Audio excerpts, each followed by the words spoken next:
should be ashamed of yourself. I'm an American. You asked the question. I know you can't handle brown people, being part of the West. I'm an American. I barely started, but he doesn't want people to hear what's going on. Israel attacked Iran first. In Syria, they bombed an Iranian consulate in violation of the laws of international law and international diplomatic law. Yeah, they killed Iranians in Iran. They then bombed Ismail Haniyeh in Tehran. They bombed the Iranian capital. And then they bombed Beirut and killed a senior Iranian general. So actually, it was Israel that's been provoking. So we're going to talk about lectures. You should keep your lectures to yourself and be embarrassed for the government you served. As for you living in the region, the problem is not you living in the region. The problem is the army you served and the country you were a spokesman for illegally occupies other people's lands in the West Bank, in Gaza, in the Golan Heights, now in Lebanon again.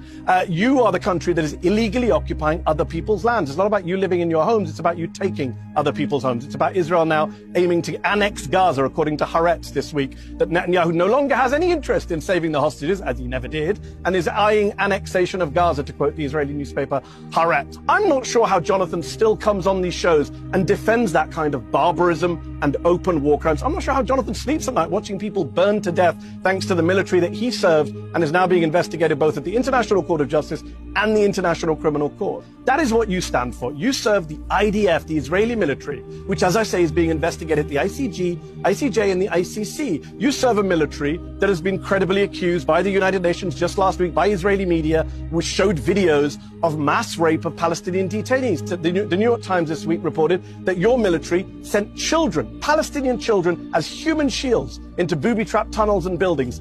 Is that what you did, Jonathan? Can you tell us today, did you ever send a Palestinian child as a human shield into a tunnel? Because the New York Times is saying your military did that. The World Food Programme is saying your military is starving the people of northern Gaza. Did you starve people when you were in the military, Jonathan? What do you stand for? Starvation? Mass rape? Ethnic cleansing? Genocide? Every human rights group in the world says your military is an abuser of human rights. I don't know how many human rights you yourself have personally abused. I don't know if you turned a blind eye to rape on your custody. I don't know if you killed children at at point-blank range like Israeli snipers did to people carrying white flags. You can tell us today how many people you've killed or how many people you've tortured. I'll be here all day. Listen. But the issue is you're bombing areas of tents and hospitals. You've bombed refugee camps, as Piers pointed out. You've bombed schools, as I've pointed out, and you've dodged. You bombed a Lebanese Christian town and killed 23 people from one family, including 2 babies. You've bombed UN peacekeeping soldiers from Ireland and Italy, who are not Hamas or Hezbollah either. Israel is bombing people deliberately.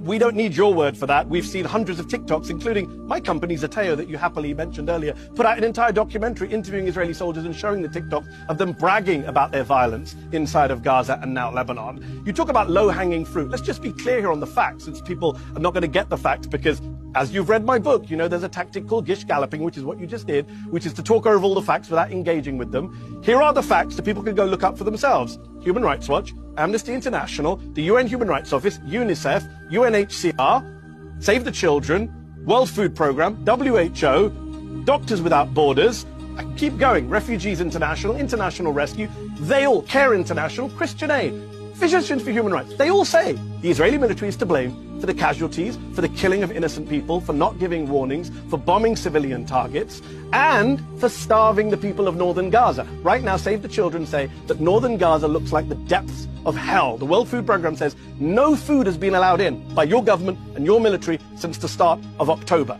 And by the way, one last point. You mentioned, maybe 10 soldiers did this, 10 soldiers did that.